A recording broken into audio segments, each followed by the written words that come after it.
이것은 밑에 지하수를 끌어올릴 때 그 펌프를 이용하여 물을 끌어올리는 것입니다. 이 펌프질을 하는 데는 그 안에 이 펌프기 안에 양수기 안에 최소한의 한 바가지 물이 들어 있어야 펌프질을 할 수 있고 물을 끌어올릴 수가 있습니다. 이것을 일컬어 마중물이라 이렇게 말을 합니다.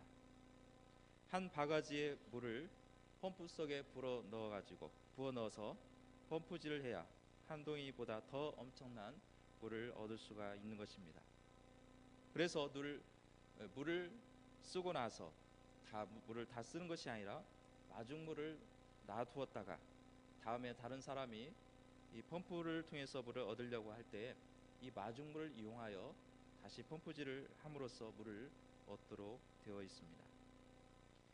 하나님은 우리에게 이 한 바가지의 물과 같은 믿음과 열심과 준비와 태도를 또 자세를 요구하고 있다는 것입니다.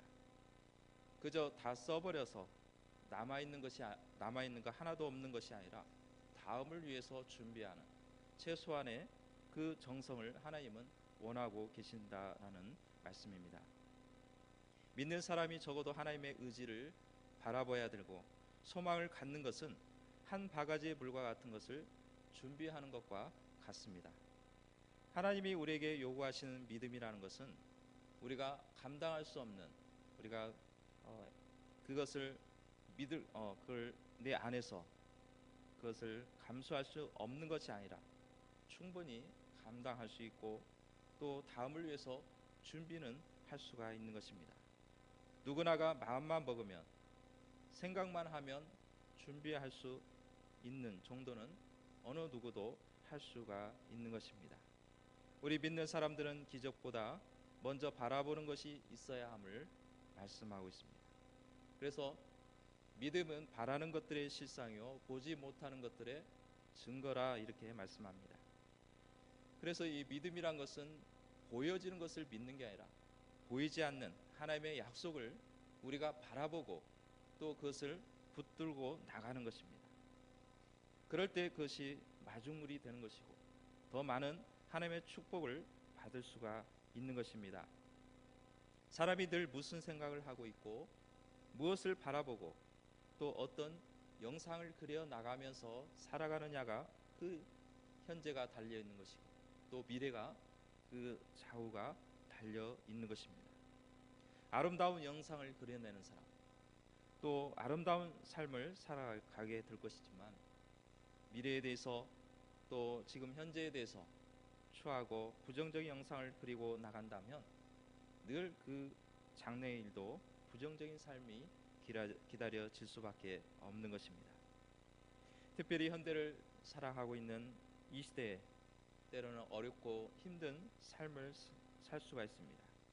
그렇다면 그 현재의 모습을 바라보는 것이 아니라 그 이면에 있을 하나님의 축복과 하나님의 인도함을 바라보면서 긍정적이고 창조적인 광경을 바라보시기를 바랍니다. 시각을 좀 더 넓혀서 밝고 맑고 빛나는 영상을 그려나갈 때 그 사람은 분명히 복받는 사람이 되는 것입니다. 아직은 소유하지 못했지만 하나님의 부름을 받고 또 넓은 영상을 바라보면서 눈을 크게 뜬 사람이 있습니다. 그가 바로 계명하기 전 아브라함이라는 인물입니다. 그는 하나님의 약속의 땅을 향해서 나갔을 때 극심한 기근이 있었습니다. 그래서 잠시 애굽으로 내려갔고 그곳에서 잠시 정착을 했지만은 아브라함은 그 자신의 생명을 보존하기 위해서 그 아내를 누이라고 속였지만 바로 왕으로부터 곤욕을 당하게 됩니다. 그러나 하나님의 도우심을 입어서 오히려 더 많은 재물을 얻게 되었고 안전하게 가나안 땅으로 되돌아올 수가 있었습니다. 가축과 은과 금과 풍부하게 얻어서 베델로 왔다라고 말씀하고 있는 것입니다. 이제는 베델에 도착해서 거기서 안정되고 편안한 삶을 살 수가 있었습니다. 그런데 문제는 조카 롯과 함께 이 베델에서 거주하면서 어려움이 찾아오게 되었던 것입니다. 그 이유는 서로 간에 딸린 목자도 있었고 또 가축과 또 여러 가지 그런 짐승들이 많이 있음으로써 점점 그 터전이 비좁아지는 것입니다. 그러니 넉넉할 때는 서로 문제없이 지내다가 충돌이 생기면서 다투는 것입니다. 이들의 문제는 많은 재물 때문에 발생한 것입니다. 그러나 이면에는 하나님의 섭리가 있었던 것입니다. 아브라함은 조카 롯을 정 때문에 데려왔고 그와 함께 생활하기를 원했지만은 하나님은 아브라함을 부르신 것이지 롯을 절대로 부른 것은 아니라는 것입니다. 아브라함이 롯을 데려온 것은 롯이 일찍이 자신의 아버지를 여의었기 때문입니다. 창세기 11장에 보면은 데라의 후예가 이렇다라고 소개를 합니다. 데라는 아브람과 나홀과 하란을 낳았습니다. 그리고 나서 하란은 롯을 낳았는데 그 하란은 롯의 아버지인 하란은 일찍 그 아버지 데라보다 먼저 갈대 우르에서 죽었던 것입니다. 아브람은 자식이 없었고 또 롯은 그 아버지 하란을 일찍이 잃어버렸기 때문에 아브람은 롯에 대한 애틋한 감정을 가지고 있었고 또 롯을 측은히 여겼고 마치 부자와 같은 그런 관계가 되었던 것입니다. 롯의 아버지가 아무리 일찍 죽었다지만 큰 아버지인 아브람을 따르지 않으면 어떻게 아브람이 데려왔겠습니까? 이로 보아 다른 친척보다 롯에 대해서 신뢰가 있었고 남달리 롯에 대해서 사랑했음을 짐작할 수가 있는 내용인 것입니다. 그런데 롯도 어려서는 잘 따랐겠지만은 롯도 어느 정도 장성하게 되었고 또 어엿하게 식솔과 또 목자와 양들을 또 가축들을 거느리고 있었던 것입니다. 그러면 롯은 비록 아브람으로부터 또 재물도 받았고 또 그렇게 해서 잘 성장했는데 롯도 나름대로의 독립을 원했을 것입니다. 그래서 선택한 곳이 바로 요단 지역을 선택을 하게 되었고 거기는 너무나 살기 좋고 또 목축하기도 너무 좋은 땅이었던 것입니다. 반대로 아브람은 가나안 땅에 머물렀습니다. 만약에 가나안 땅이 그때만 해도 목축으로 아주 좋은 땅이었고 보기가 좋았다면 롯이 선택을 먼저 가나안 땅을 했겠지만 그렇지 않았기 때문에 마치 첩박한 땅으로 보아졌기 때문에 반대로 요단 지역을 선택했던 것입니다. 아브라함은 롯을 데려왔지만 정작 떠나게 될 때 어떤 마음이 들었겠습니까? 서운하면서도 또 외로운 마음이 들었을 것입니다. 아브라함은 이제는 자식이 없었고 롯을 어느 정도 자식처럼 여겼기 때문에 롯이 떠나려고 했을 때 그 마음은 아무래도 찹찹했을 것입니다. 아브라함은 혈육인 롯과 헤어지면서 슬픔을 겪게 된 것입니다.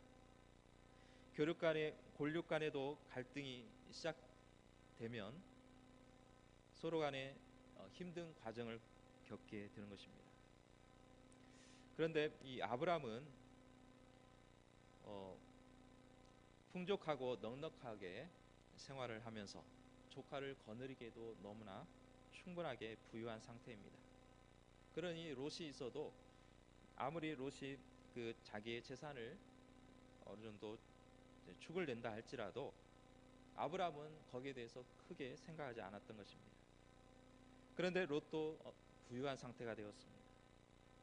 롯도 경영자가 되고 싶고 독립하고 싶지 않았겠습니까?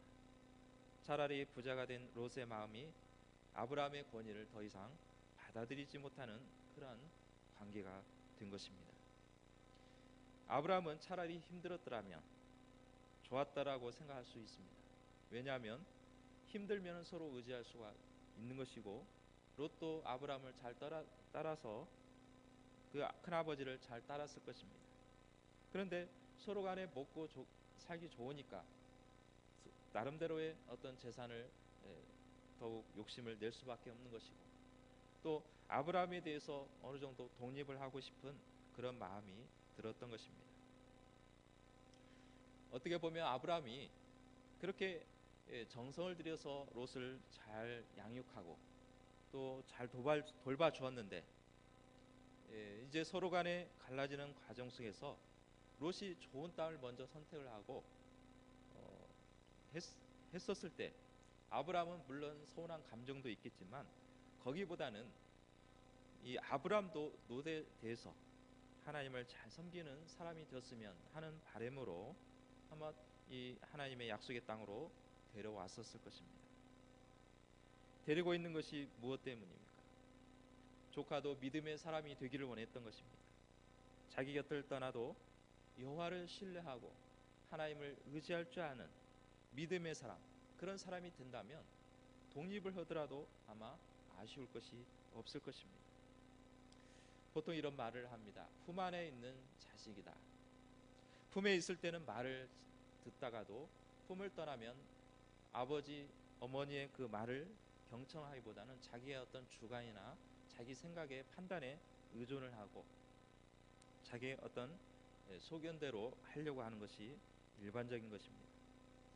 여러분들 이제 특히 이제 할머니가 되면은 손주들을 많이 키울 것입니다. 보통 이제 손주를 키우다 보면은 처음에는 잘 따르고 잘 또 순종하고 할머니 말씀도 잘 듣다가도 이제 품을 떠나고 이제 자기 부모에게 돌아가면 언제 키웠느냐, 언제 자기를 돌봤느냐 하는 그런 모습들도 없지 않아 있을 것입니다. 여러분들 그럴 때 어떤 마음이 듭니까? 괜히 키웠다 그런 생각이 드십니까? 인간의 마음이라 때로는 그런 마음도 있을 것입니다.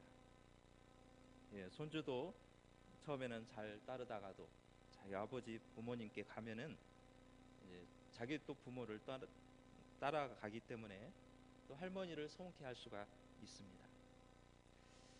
안타까운 것은, 더 중요한 것은 품 안에 잘 키우다가 믿음으로 잘 성장하면 좋겠지만 때로는 신앙을 좀 소홀히 하고 또 자기 믿음에서 좀 부족하면 좀 안타까움이 마음이 드는 것입니다. 아마 이 아브라함도 그런 마음이 들지 않았을까라는 생각을 듭니다.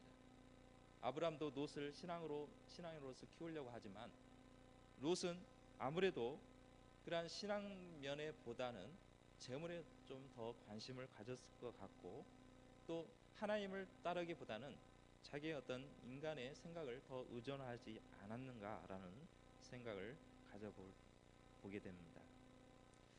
아마도 이 아브라함은 더 외롭고 더 힘들었던 것은 롯이 좀 더 신앙인으로서 잘 성장했으면 좋겠다, 그런 마음이 있었겠지만 믿음을 제대로 지키지 못했을 때 더욱 아쉬움으로 남게 되는 것입니다. 또 하나님께서는 그때 아브라함을 꿈으로 보여주며 위로하여 주심을 볼 수 있습니다. 14절에 보면은 롯이 아브라함을 떠난 후에 여호와께서 아브라함에게 이르시되, 하나님께서 이미 그 전에도 약속의 말씀을 주셨습니다.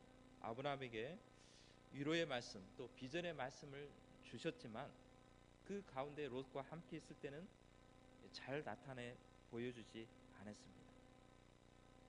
롯이 아브라함을 떠나니까 그때 하나님께서 아브라함을 찾아가셔서 꿈을 보여주시고 또 비전을 품게 해 주셨음을 볼 수가 있습니다.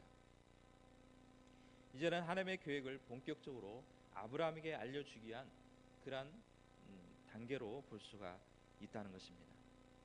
아마도 하나님께서는 롯을 데려왔을 때는 롯은 내가 선택하지 않았다, 너만 선택했으니 너만 이 가나안 땅에 가라라고 말씀하실 수도 있겠지만, 하나님은 아브라함이 롯을 데려왔을 때 그냥 허용하였음을 보여주고 있습니다. 하나님께서는 아브라함의 마음을 아셨고 또 그 형편을 알고 있었기 때문에 가장 외롭고 힘든 상태가 있을 것이라는 것을 이미 알고 있었기 때문에 하나님은 그때 아브라함에게 찾아가서 오히려 위로하고 격려하고 또 오히려 비전을 심어 주셨던 것입니다. 오늘 우리는 이 아브라함과 같은 마음의 상태가 놓일 때가 있습니다. 외로울 때도 있을 것이고 힘들 때도 있을 것입니다.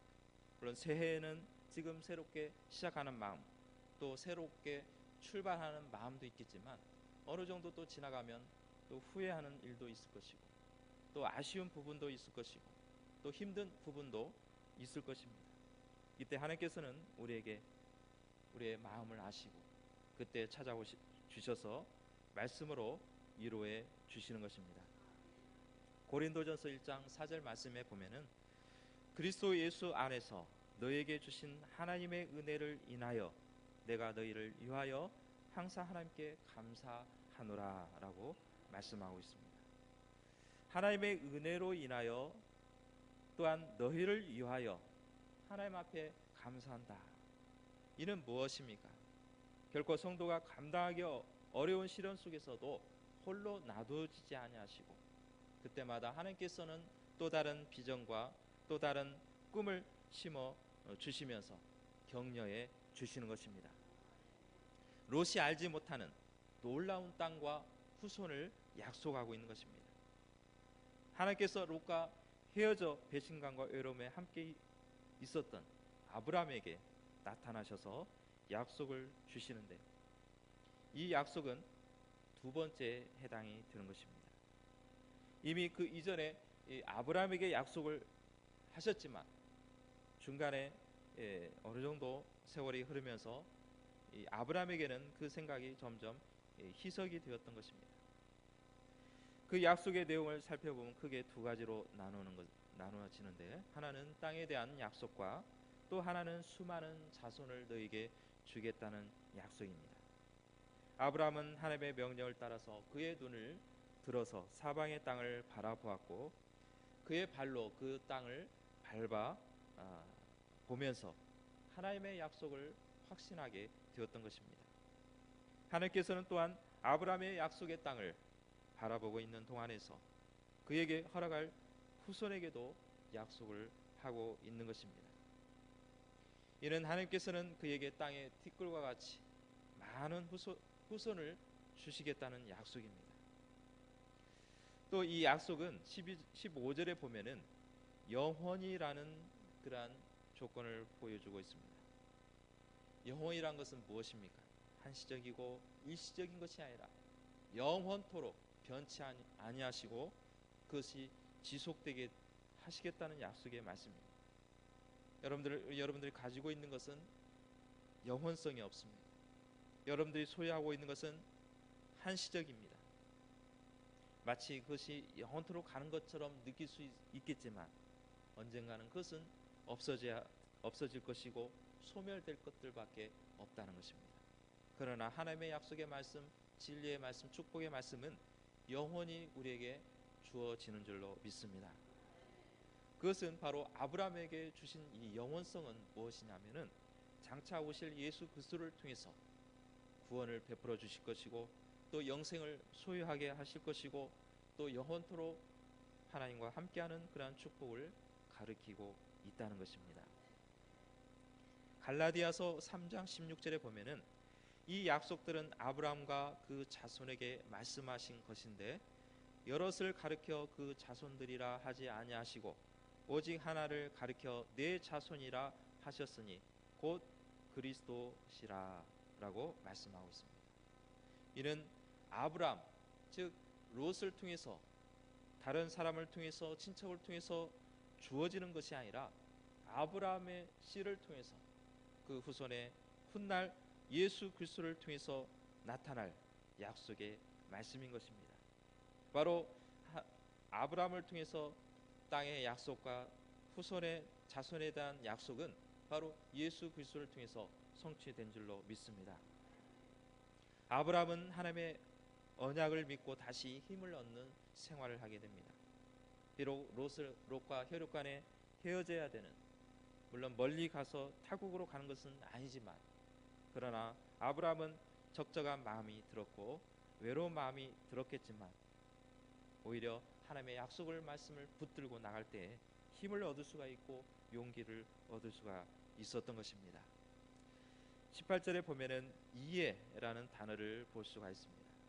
이해라는 것은 무슨 의미냐면 앞의 내용과 이어서 수반되는 행동을 말하고 있습니다.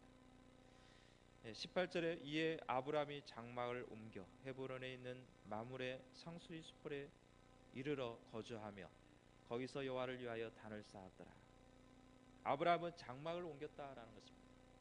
헤브론에 있는 마므레 상수리 수풀에 거하면서 거기에 하나님 앞에 단을 쌓고 제사를 드렸다, 예배를 드렸다라는 것입니다.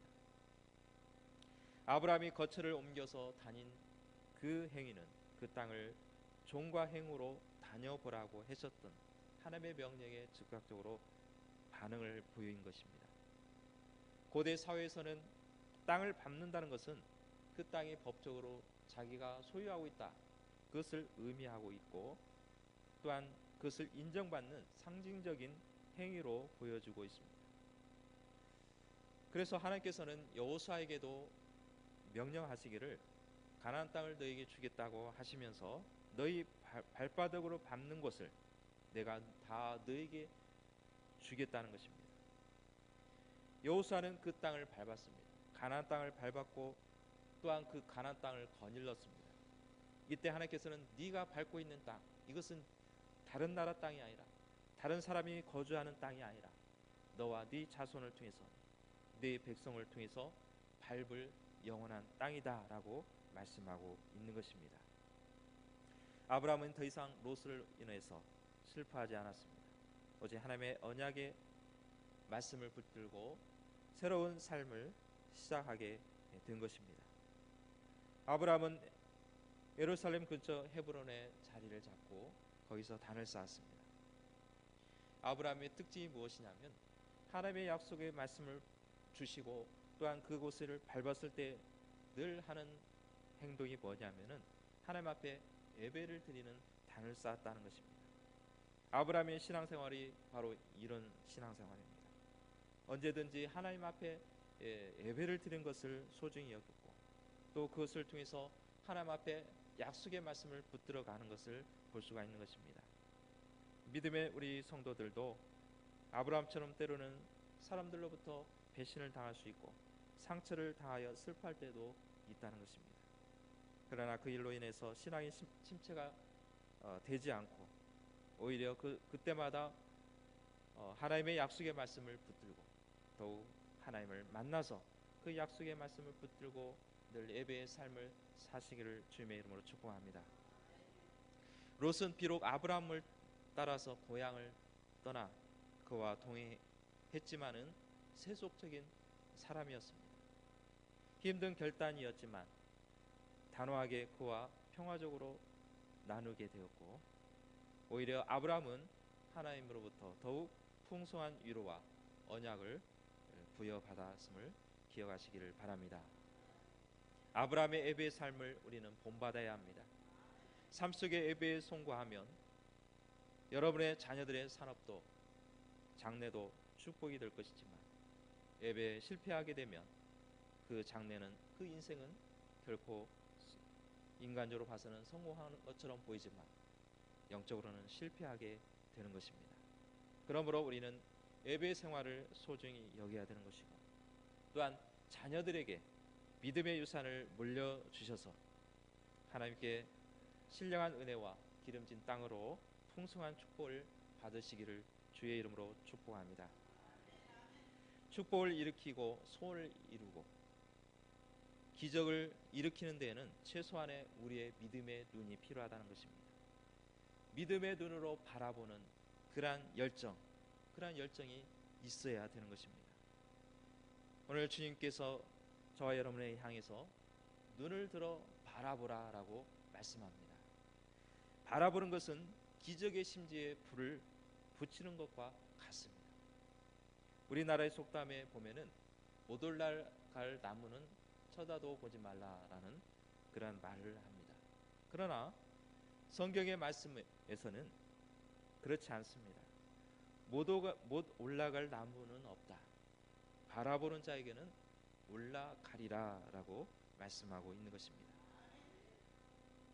때로는 못 올라갈 것처럼 보이지 못할지라도 끈질기게 바라보는 자, 하나님의 약속을 붙들고 믿음으로 나가는 자에게는 분명히 그 나무의 꼭대기에 올라갈 것이고 하나님의 영광을 바라볼 줄로 믿습니다. 오늘 말씀에 보면은 어떻게 바라볼 것인가를 가르쳐주고 있습니다. 또 이 본다라는 것은 소원하다, 비전을 품다, 새로운 가치관을 가지다라는 의미로 생각할 수가 있는 것입니다. 무엇을 보고 무엇을 위하여 사느냐, 또 무엇을 향하여 사느냐에 따라서 그 사람의 영적인 수준이 달라지는 것입니다. 우리는 그 믿음을 보고 살아야 되는 것이고, 또 믿음을 우선순위로 여기며 또 하나님 중심의 인생관을 가져야 되는 것입니다. 먼저 눈을 들어 바라보라는 것입니다. 바라보는 것은 꿈꾸는 것입니다. 또 바라보는 것은 소원을 갖는 것입니다. 새해가 되면은 항상 보면은 소원을 가지고 한 해를 시작합니다. 그런데 하루 이틀은 어느 정도 그것을 바라보고 있다가 세월이 조금 지나면 갈수록 점점 그것이 퇴색해지는 것을 볼 수 있습니다. 그러나 우리의 믿음에 있어서는 우리는 하나님의 약속의 말씀을 붙들고 나갈 때 그 말씀을 성취되기까지는 우리는 끝까지 바라봐야 될 것입니다. 사는 낙이 없는 사람은 한결같이 바라보는 것이 없습니다. 꿈도 없고 소원도 없고 바라보는 것이 없는 사람은 절망 속에 살아갈 수밖에 없는 것입니다. 2차 세계대전에 그 전쟁 속에서 죽은 사람이 많이 있었습니다. 그런데 통계를 보면은 전쟁에서 죽은 사람보다는 전쟁에서 살아남은 사람들이 절망에 빠져서 또한 낭망에서 죽은 사람이 그 전쟁에서 죽은 사람보다 3배 내지 4배가 더 많다는 것입니다. 이 통계가 무엇을 말하고 있는 것입니까? 전쟁을 통해서 많은 사람들이 죽었습니다. 고통을 당했습니다. 거기서 많은 사람들이 상처를 받았습니다. 그런데 그렇다면 전쟁에서 죽은 사람은 물론 죽음으로써 더 이상 의미가 없겠지만 살아있는 사람, 즉 전쟁에서 그 가운데서도 살아있는 사람들이 희망을 갖고 소망을 가졌더라면 더 밝은 세상을 살아갈 수 있겠지만 자기 자식을 잃어버리고 부모를 잃어버리고 자기 재물을 잃어버리고 자기 가진 소유를 다 잃어버렸다고 해서 절망에 빠지거나 또 낭망에 빠져 있다면 결국에는 그 삶은 무의미한 삶이 될 수밖에 없는 것입니다. 오늘 말씀 무엇입니까? 눈을 들어 바라보라. 우리는 하나님을 바라보아야 되는 것입니다. 하나님을 바라볼 때, 눈을 들어 하나님을 바라볼 때 하나님께서는 우리에게 커다란 알지 못하는 그러한 크고 비밀한 일을 우리에게 보여주실 줄로 믿습니다. 원래 인간이라는 단어를 보면은 헬라어로 보면 위를 바라보는 동물이다 이런 뜻입니다. 많은 피조 동물들을 보면은 다들 보면은 2발로 걸어 다니는 동물들이 없습니다. 거의 없습니다.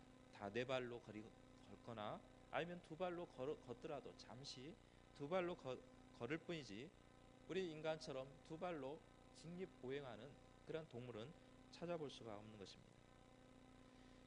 유독 인간에게만이 2발로 걸어갈 수 있도록 하신 이유가 있다는 것입니다. 다른 피조 세계는 다스림을 받고 거기서 자기의 본능에 의해서 살아가지만 인간은 하늘을 보면서 하나님의 말씀에 의지하면서 살아가라 그런 뜻으로 2발로 걸어가는 그러한 존재로 만들어 주신 것입니다. 그렇기 때문에 우리는 땅만 바라보는 동물과는 다르다는 것입니다. 우리는 하늘을 바라봐야 될 것이고 하나님의 약속을 바라봐야 될 것이고 우리는 주님을 바라봐야 되는 것입니다. 그럴 때 우리는 희망을 얻을 수가 있는 것이고 용기를 얻을 수 있는 것이고 하나님의 잃어버린 형상을 다시금 찾아낼 줄로 믿습니다. 범죄하는 것이 무엇입니까? 또 짐승처럼 그렇게 생활하는 게 무엇입니까? 하늘을 바라보지 않았기 때문에 그렇고 땅만 바라보았기 때문에 믿음을 잃어버리고 양심을 잃어버리게 되는 것입니다. 우리는 의도적으로 시간을 내어서 때로는 의도적으로 우리는 눈을 들어 위를 바라봐야 되는 것입니다. 예수님께서도 틈을 내셔서 자주 이를 바라보셨습니다. 병을 고친다거나 또는 어떤 축복의 기도를 할 때 하늘을 우러러라는 말씀을 볼 수가 있습니다. 그 제자들도 베드로와 요한은 성령 충만을 받아서 정한 시간에 기도를 하고 가다가 성전 미문을 지나가다 보니까 안진뱅이가 보였던 것입니다. 예전에도 안진뱅이가 있었습니다. 예전에도 안진뱅이가 구걸했던 것을 늘 바라보았습니다. 그런데 생각이 바뀌었던 것입니다. 성령 충만하니까, 성령을 받으니까 하나님의 능력이 생각이 되는 것이고, 하나님이 생각이 되고, 하나님의 그러한 놀라운 그러한 역사를 봤기 때문에 이 안진뱅이를 고칠 수가 있었던 것입니다. 또 아브라함에게 너 있는 곳에서 바라보라는 것입니다. 환경이 좋아진 다음에 바라보는 것이 아니라 어려운 환경 속에서도 바라봐야 되는 것입니다. 아브라함이 바라볼 때는 허와 벌판입니다. 보이는 게 없습니다. 좋아 보이는 것이 없습니다. 그러나 너 있는 곳에 바라보라는 것입니다. 지금 너의 모습과 너의 위치에서 그곳에서 바라보라는 것입니다. 여러분들 때로는 5년, 10년 미래를 보면은 분명히 지금과는 놀라운 그러한 광경이 펼쳐질 것입니다. 그러나 하나님께서는 그 5년, 10년 그때 가서 보는 것이 아니라 오늘 이 자리에서, 오늘 이 곳에서 이미 있을 내용에 대해서, 있을 그러한 꿈에 대해서 바라보라고 말씀하고 있는 것입니다. 지금 너 있는 곳에서 내가 있는 이 땅을 복된 땅으로 만들리라 라는 이 말씀을 붙들고 나가는 것입니다. 현실을 도피하게 된다면 절대로 미래를 바라볼 수 없는 것입니다. 지금 우리가 서 있는 자리에서 바라봐야 되는 것입니다. 내가 서 있는 지금 이 자리에서 우리는 행복을 찾아야 하는 것입니다. 그래야 허황된 생각을 하지 않고 또 시간을 쓸데없이 낭비하지 않게 되는 것입니다. 어떤 사람은 지금 자기가 서 있는 현재와 현장을 무시하고 허황된 꿈만 꾸고 살아가는 사람이 있습니다. 그러나 그런 사람에게는 기적이나 축복이 나타날 수가 없는 것입니다. 현재 자기가 서 있는 자리에서 꿈을 꾸고 바라보기를 한다면, 현실에 충실한다면 분명히 내일이 기다려질 것이고 또 장래가, 미래가 기다려질 줄로 믿습니다. 또 아브라함을 향해서 동서남북을 바라보라는 것입니다. 한쪽만 바라보는 것이 아니라 종과 행으로 두루 다녀 보라는 것입니다. 이는 무엇입니까? 한쪽 면만 보는 것이 아니라 넓게 시각을 펼쳐서 보라는 것입니다. 보통 인간의 생각은 무엇이냐면은 작은 것을 주로 많이 봅니다. 그리고 좁은 곳으로 가려고 좁은 쪽으로 기울어 가는 것을 보셨습니다. 그런데 때로는 이 한쪽 면만 봤을 때는 문제가 될 수 있고 또 답이 없을 수도 있습니다. 그런데 반대로 조금만 더 넓게 생각한다면, 좁은 부분만 보는 것이 아니라 또 다른 부분을 생각하고 또 다른 방면을 우리가 염두한다면 풀리지 않는 문제가 또 풀릴 수가 있다는 것입니다. 좁은 생각으로만 생각한다면 더욱 악화가 되겠지만 오히려 넓게 생각하고 또 시각을 더 넓힌다면 또 해결점이 더 생기게 될 것이고 또 해결의 방법들이 더 많아질 수가 있게 되는 것입니다. 우리는 넓게 바라볼 때 편협한 생각과 판단을 버릴 수가 있는 것입니다. 한 방향으로만 생각하지 마시고 내 방향으로 또 사방으로 종과 행으로 있다는 사실을 기억하시기를 바랍니다. 또 마지막으로 보면은 하나님께서 바라보는 땅을 너와 네 자손에게 주리라고 말씀하고 있습니다.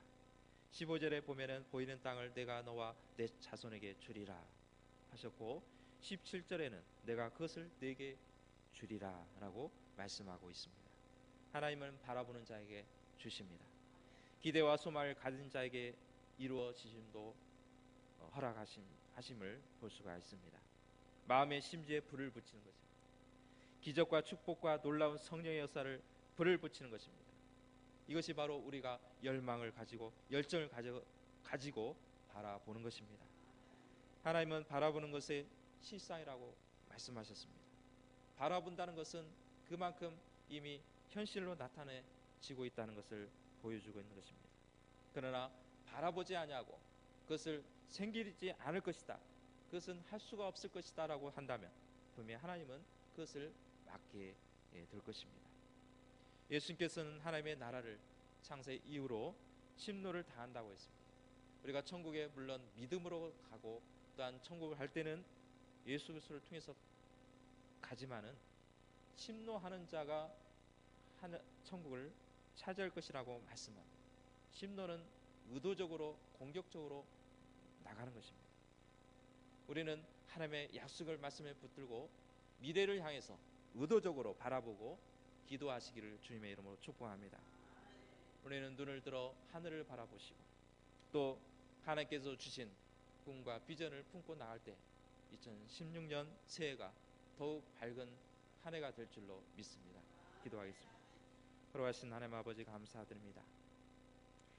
하나님께서는 아브라함을 선택하셔서 약속의 땅에 있을 때 아브라함에게 종과 행으로 바라보라, 눈을 들어 바라보라고 말씀합니다. 이것은 아직까지 보이지 않습니다. 아직까지는 황무지입니다. 아직까지는 펼쳐져 있지 않습니다. 그러나 하나님께서 약속의 말씀을 붙들어 주셨을 때 아브라함은 그 약속을 붙들고 나갔고 또한 이 아브라함을 통해서 한 민족이 이루어지고 예수 그리스도께서 이 땅에 오시고 오늘날 수많은 믿음의 자손들을 낳은 줄로 믿습니다. 오늘 우리 아브라함처럼 꿈의 사람, 비전의 사람, 눈을 들어 하늘을 바라보고 주님의 약속의 말씀을 붙들며 또한 나가는 우리 모두가 되게 하여 주옵소서. 감사를 드리며 예수님의 이름으로 기도드립니다. 아멘.